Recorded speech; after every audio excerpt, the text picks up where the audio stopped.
Good morning, students. In this part 7 of video lesson of your class 10th social science, we are studying lesson 13 Constitution, Government System, and Social Concern. Today, the topic is the Judiciary. देखिए न्यायपालिका judiciary यानी न्यायपालिका The main function of the judiciary is to protect the rights of citizens, to ensure that the legislature does not enact unconstitutional laws, and to examine the legality of work done by the executive. न्यायपालिका का प्रमुख कार्य नागरिकों के अधिकारों की रक्षा करना, यह देखना कि विधायकों द्वारा कोई कानून संविधान के विरुद्ध तो नहीं बनाया गया है और कार्यपालिका द्वारा किए गए कार्य को कानूनी वैधता की जांच करना भी है। Our constitution also provides for an extensive and many layered judicial system. हमारे संविधान में एक विस्तृत और स्तरीकृत यानी लेयर्ड न्यायालय व्यवस्था का प्रावधान है।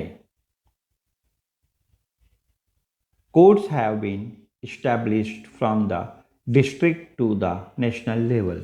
जिले स्तर से लेकर पूरे देश के स्तर तक न्यायालय स्थापित हैं। Each state has a high court, with the Supreme Court being the apex court of the country. हर राज्य में एक उच्च न्यायालय होता है। देश में सर्वोच्च न्यायालय है जो भारतीय न्याय व्यवस्था का शिखर है। एपेक्स कोर्ट शिखर।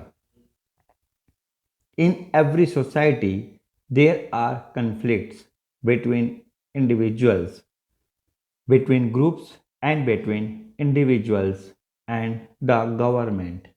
हर समाज में व्यक्तियों के बीच, समूहों के बीच और व्यक्ति तथा सरकार के बीच विवाद उठते हैं। It is essential to have an independent organization that can resolve such conflicts by principle of rule of law. Rule of law. इन सभी विवादों को कानून के शासन के सिद्धांत के आधार पर एक स्वतंत्र संस्था द्वारा हल किया जाना जरूरी है। It is essential to have an independent organization that can resolve such conflict by principle of rule of law. The underlying principle in the rule of law is that everyone, rich or poor, women or men, elite or backward, are equal before the eyes of the law and are subjected to the same law. कानून के शासन का भाव यह है कि धनी और गरीब, स्त्री और पुरुष तथा अगड़े और पिछड़े सभी लोगों पर एक समान कानून लागू हो। The main function of the judiciary is to protect the rule of law and ensure the supremacy of law. न्यायपालिका की प्रमुख भूमिका यह है कि वह कानून के शासन की रक्षा करे और कानून की सर्वोच्चता को सुनिश्चित करे। The judiciary protects the rights of individuals, resolves conflicts according to the law, and ensure that no individual or group derail democracy to establish despotic rule. न्यायपालिका व्यक्ति के अधिकारों की रक्षा करता है, विवादों को कानून के अनुसार हल करती है और यह सुनिश्चित करती है कि लोकतंत्र की जगह किसी एक व्यक्ति या समूह की तानाशाही न ले ले। For this, it is crucial that the judiciary is free from any political pressure और influence.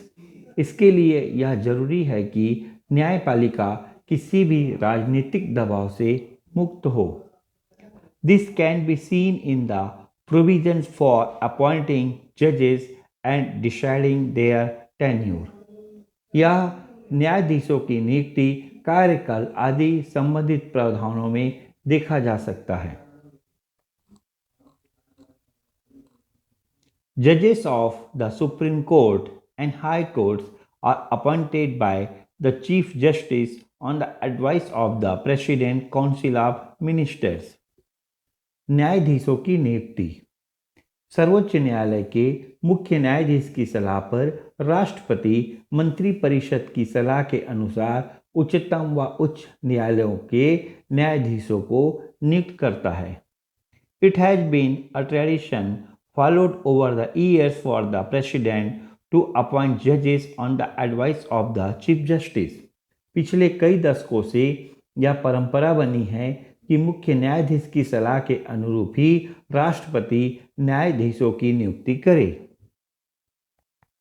A collegium system has been put in place to ensure that the Chief Justice represents the views of all judges of the apex court, not just his or her personal views. मुख्य न्यायाधीश की राय केवल उसकी व्यक्तिगत राय न हो और वह सर्वोच्च न्यायालय के अन्य न्यायाधीशों के विचारों को भी प्रतिबिंबित करे। इसके लिए कॉलेजियम की व्यवस्था की गई है। Under this system the chief justice presents the names of potential candidates to the president after taking the advice of 4 senior जजेस ऑफ द सुप्रीम कोर्ट। इसके अनुसार सर्वोच्च न्यायालय का मुख्य न्यायाधीश अन्य 4 वरिष्ठतम न्यायाधीशों की सलाह से कुछ नाम प्रस्तावित करेगा। The President chooses the judges from among the proposed names और इसी में से राष्ट्रपति नियुक्तियां करेगा।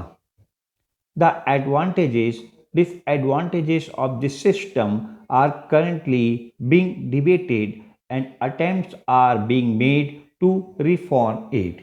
वर्तमान में इस व्यवस्था के गुण दोषों की विवेचना की जा रही है और इसमें सुधार लाने के प्रयास चल रहे हैं। Judges have a fixed tenure. न्यायाधीशों का कार्यकाल निश्चित होता है। They serve until their retirement. वे सेवा निवृत्त होने तक पद पर बने रहते हैं। They are removed from their post only under exceptional circumstances.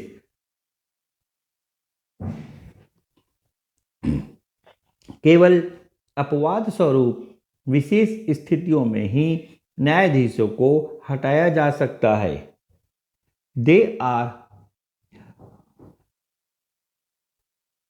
are removed from their post only under exceptional circumstances.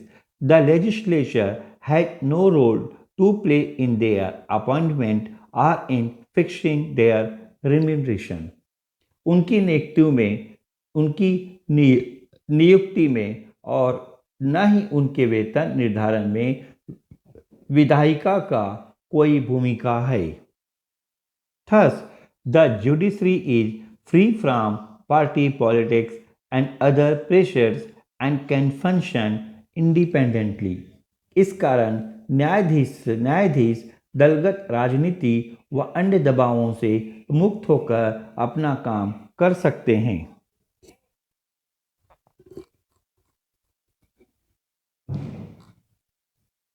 The judiciary in India has a pyramidal structure.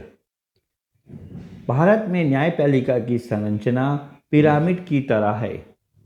At the apex is the Supreme Court, then come the High Courts with the district and subordinate courts at the base.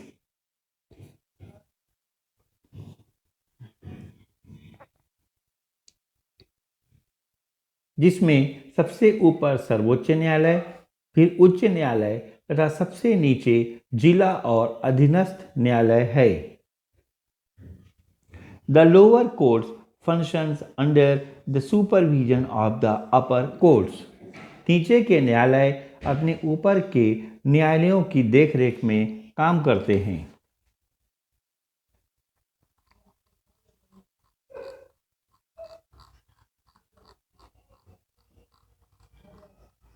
Supreme court of India, Bharat का सर्वोच्च न्यायालय।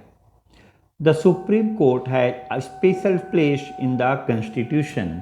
हमारे संविधान में सर्वोच्च न्यायालय का विशेष स्थान है। Being the apex organisation of the judiciary as depicted in the diagram, it can advise all other courts and also reserve their decisions. जैसे आप सुप्रीम कोर्ट न्यायपालिका की सर्वोच्च संस्था होने के नाते किसी भी न्यायालय को निर्देश दे सकता है और उसके निर्णयों को पलट सकता है।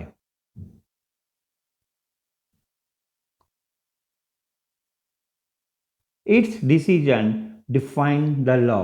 उसके निर्णयों को उसके निर्णयों का दर्जा कानून के समकक्ष होता है।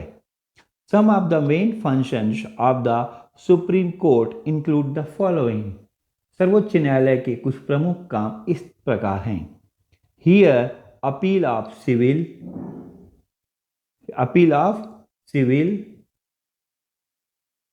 criminal and constitutional suits on verdicts given by the subordinate courts। दीवानी, फौजदारी तथा संवैधानिक मामलों से जुड़े अधीनस्थ न्यायालयों के मुकदमों की अपील पर सुनवाई करना। Settle disputes between the centre and the states and between states.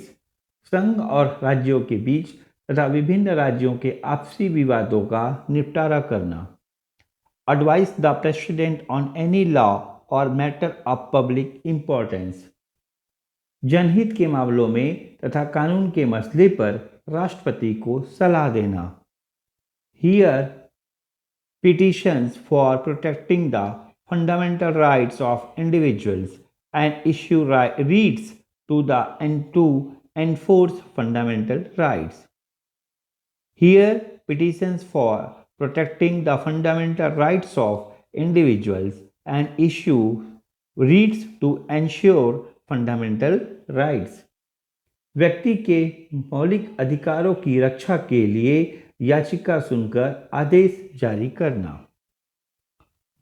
We can see that the judicial system, especially the Supreme Court, plays a crucial role in protecting the democratic rights of citizens, maintaining the supremacy of law, and ensuring that the activities of the state fall within the ambit of Constitution। न्यायपालिका इस प्रकार हम देख सकते हैं कि नागरिकों के लोकतांत्रिक अधिकारों की रक्षा करने में, कानून की सर्वोच्चता बनाए रखने में तथा राज्य के क्रियाकलापों को संविधान के मर्यादाओं के अंदर बनाए रखने में संपूर्ण न्यायतंत्र और विशेषकर सर्वोच्च न्यायालय की अति महत्वपूर्ण भूमिका है। Now my dear students, we will study in brief this table. Here in this table it is in brief explain judicial system in India. अभी तक हम जो पढ़ा judicial system in India, Bharat में न्यायालय व्यवस्था, उसको फिर से टेबल में हम देखेंगे। देखिए सबसे पहले एट द बॉटम में क्या है, सब ऑर्डिनेट क्लास। देखिए हम बॉटम टू एपेक्स जाएंगे, यानी ऊपर नीचे से ऊपर जाएंगे। Subordinate class, subordinate court, subordinate court यानी अधीनस्थ अदालत। It can hear civil and criminal suits, फौजदारी और दीवानी के मामलों पर विचार करता है। Civil and criminal, subordinate court. Now district court. District court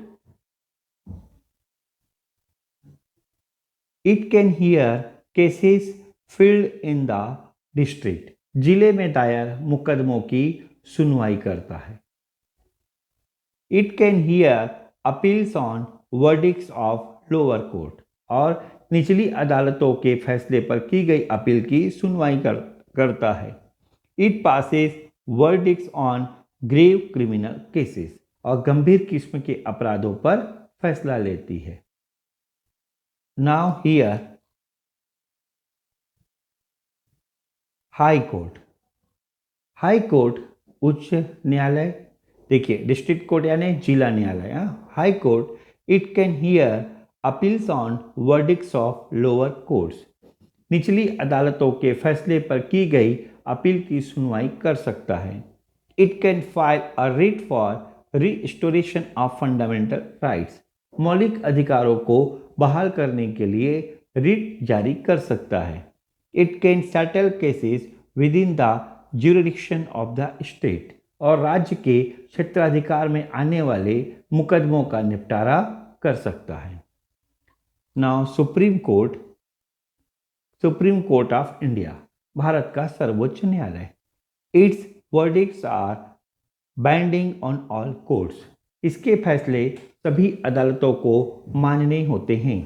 it can transfer जजेस ऑफ हाई कोर्ट्स, और यह उच्च न्यायालय के न्यायाधीशों का तबादला कर सकता है।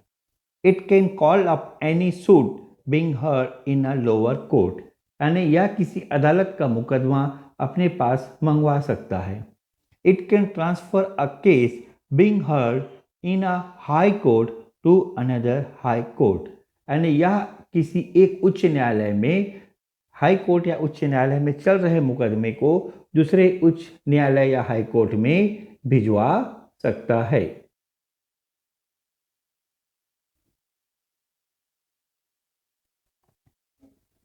Now here we have some questions, कुछ प्रश्न हैं। Read the above paragraph of judicial system in India and try to answer these questions. Question 1. What are the advantage of having a multi-tiered judicial system? यानी न्यायपालिका कई स्तरों में होने से क्या फायदे हो सकते हैं? Why is it important to keep the judiciary independent from the influence of the legislature and the executive? यानी विधायिका और कार्यपालिका के प्रभाव से न्यायपालिका को स्वतंत्र रखना क्यों आवश्यक है? How has the role of the council of ministers and the legislature been limited in the appointment of जजेस? यानी न्यायाधीशों की नियुक्ति में मंत्रिपरिषद तथा विधायकों की भूमिका को किस तरह सीमित रखा गया है? What tradition has been established to ensure that no individual dominates the process of appointing judges? यानी न्यायाधीशों की नियुक्ति में कोई एक व्यक्ति हावी नहीं हो, इसके लिए क्या परंपराएं बनाई गई है? Which are the courts that can be approached to protect the fundamental rights of citizens? नागरिकों के मौलिक अधिकारों की रक्षा के लिए हम किन किन न्यायालयों में जा सकते हैं? Who can settle the dispute between Chhattisgarh, Telangana and Andhra Pradesh on sharing of waters of Polavaram project? Polavaram बांध परियोजना में छत्तीसगढ़, तेलंगाना और आंध्र प्रदेश के बीच पानी के उपयोग को लेकर विवाद पर निर्णय कौन दे सकता है? There is a dispute between the central government and state government on a law related to education. Which court can hear this suit? यानी शिक्षा से संबंधित कानून को लेकर केंद्र सरकार और किसी राज्य सरकार के बीच विवाद है, इसकी सुनवाई किस न्यायालय में होगी? My dear students, this is enough for this video lesson. We will continue in the next video lesson, Election Commission. Till then, revise your work and do your work.